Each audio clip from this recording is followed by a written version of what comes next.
pretty hard making money at first, so I had to do some other jobs first, and when I decided to just do MMA, move into the gym, sell my car, everything just to be able to train full-time. And everyone was like, "You're an educated guy, why are you doing this to yourself?" And I keep telling people, my life is not about money. I don't know about your life, but I don't define myself what's on my bank account. I don't need that stuff. I can't take it with me. Also, when I think about family, am I a better dad when I give my son or daughter money, or am I a better dad when I'm satisfied with what I did in my life and I can pass on some true knowledge, some true wisdom that I actually collected by following my own way of life? And I think I did the right thing so far.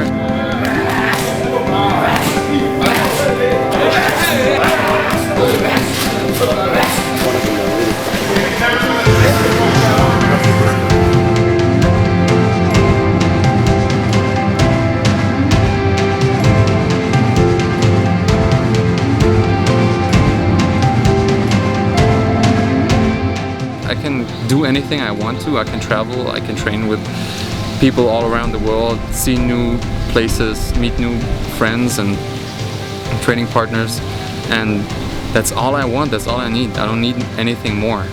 I went from big cars to small cars, but from being restless and don't know where to go to being one of the happiest person on this planet. So what else you have to ask for?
I actually do have a background in judo, which was my very first contact with combat sports in general.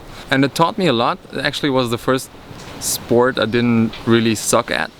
And I tried soccer and basketball, and I was pretty bad at everything else. But once my feet touched the mat, I felt something changed. I made judo for a good 7-8 years, and then I came back, and my first MMA fight was around the age of 23, so pretty late. I didn't even know that it was called MMA back at that time. I just heard about the tournament that was happening, and I didn't even have a trainer that knew what it was. I just, took my judo and took a little Thai boxing and put it all together and tried to win the fight, and it actually happened. And before I went to the tournament, I asked my mom if it was okay for me to go, and she was like, "What you want to do?" She was really surprised, and I told her, "Okay, we do it like this. If I win the tournament, I'll quit. I'm never gonna do it again." And then I won the tournament, and I came back and was like, "This is so good. I have to do it again." So I bought her a big bouquet of flowers and went to her house after everything was healed up, and said, "Oh, this is too nice for me. I have to do it again." And she was like, "Okay, if you love it, then you have to do it." And that's how I got into MMA.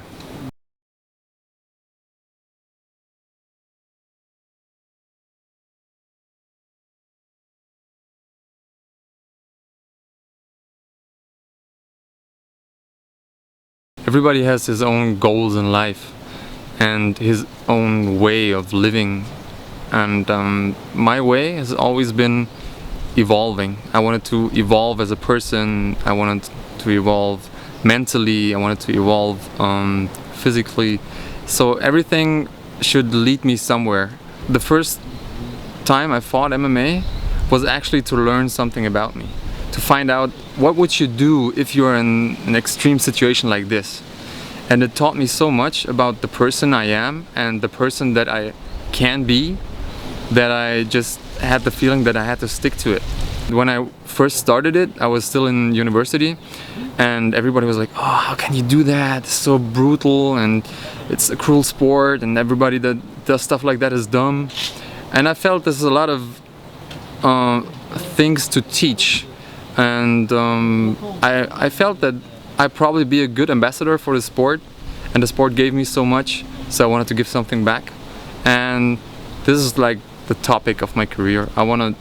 When I finish fighting, I want to be able to say, I did something for the sport. I did something to make people realize that this sport is beautiful, it's a technical sport, and it's not just a couple of stupid dudes trying to smash each other's heads in.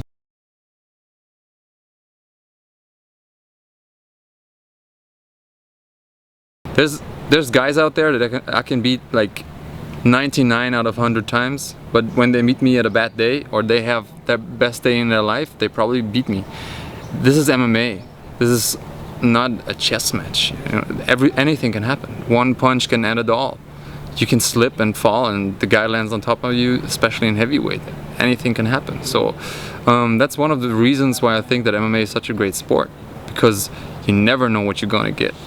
There's never an easy fight, because I'm never fighting my opponent. I'm always fighting myself. I always know that when I'm walking out there doing my thing, giving my best, that I will win. No matter what the judges think or the fans think or my opponent thinks. If I do my best, then I'm a winner. And I think that's a good approach to have. And I hope it will lead me further.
to define what's happiness is pretty hard, because it can be anything. It can be just opening up my eyes in the morning and seeing my wife next to me.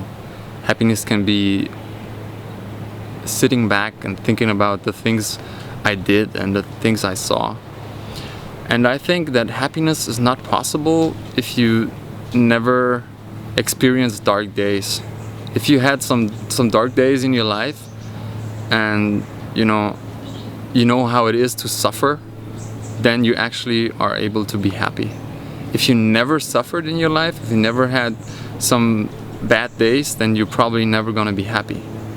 And that's when I talk to people about my childhood, they'd be like, "Oh, you had a bad childhood. I wish that this would happen to nobody." And I don't think that's right. I think that actually enables me to be a happy person, because we didn't have much money back in the days and ate pretty much crap for half the month because there were no money. And today, every single time I go out and drink a juice or tea somewhere in a restaurant, that's something special to me. Every time I'm able to tell my friend, "Hey, you know what, you're invited," that's something special to me, because it was unthinkable when I was younger.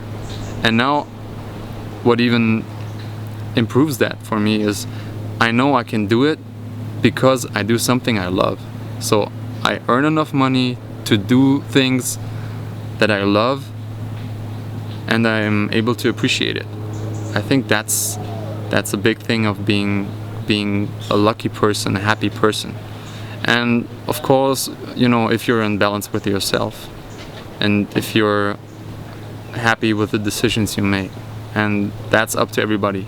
Everybody is the master of his own decisions, and there's never too late to do the right thing.